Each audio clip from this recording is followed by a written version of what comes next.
Psikotes jadi salah satu tahapan yang cukup diperhitungkan. Apakah kandidat tersebut sesuai dengan visi dan misi perusahaan?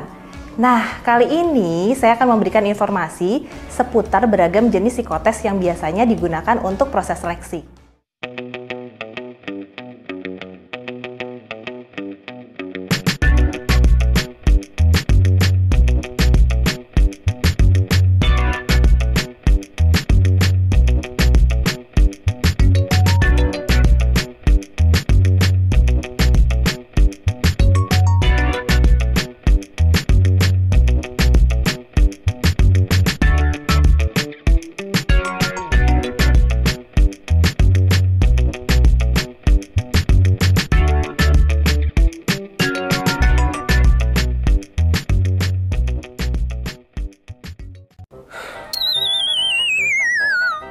Sebenarnya ada berapa sih psikotes itu?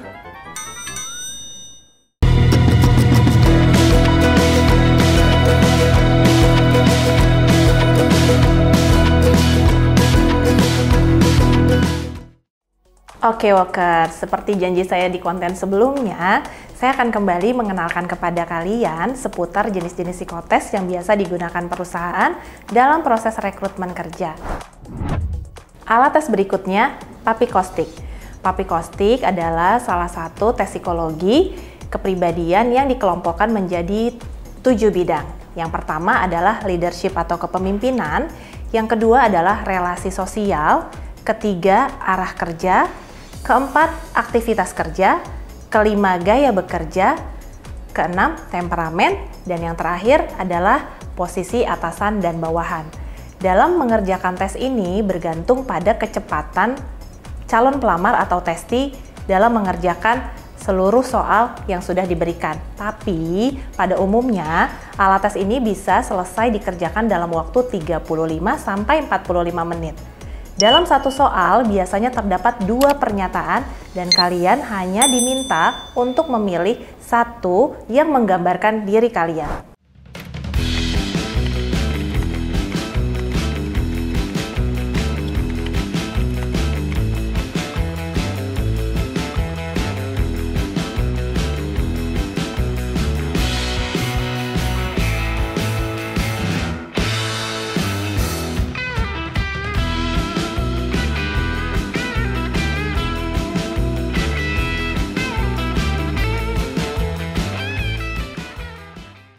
Berikutnya adalah tes Wartek.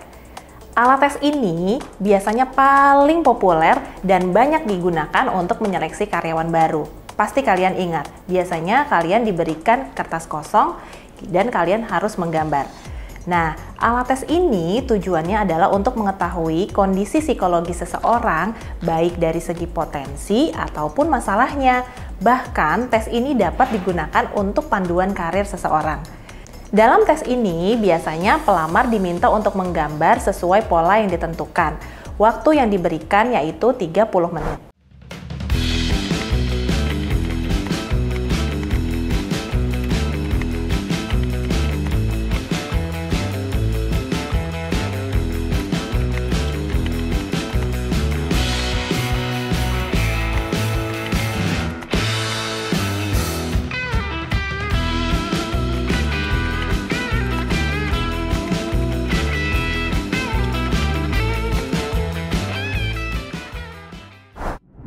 Selanjutnya, tes Kraepelin atau Pauli.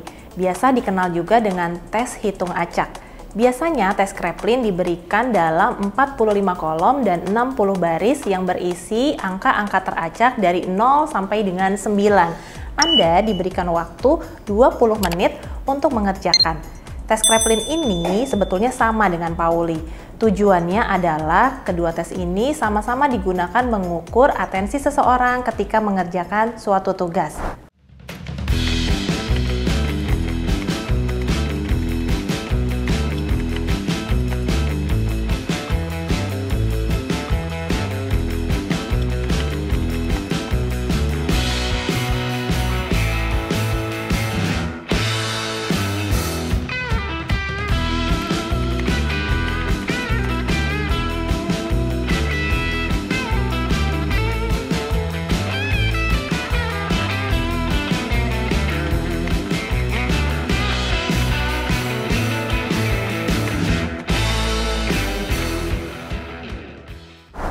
Untuk alat tes yang terakhir yang kita akan ulas yaitu Edward Personal Preference Schedule atau EPPS.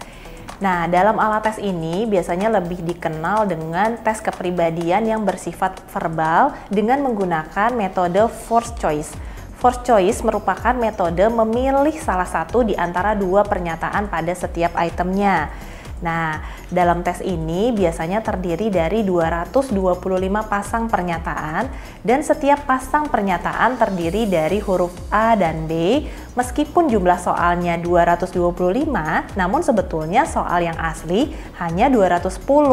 Nah, 15 soal lainnya itu adalah tambahan untuk melihat konsistensi jawaban dari calon pelamar atau calon pekerja.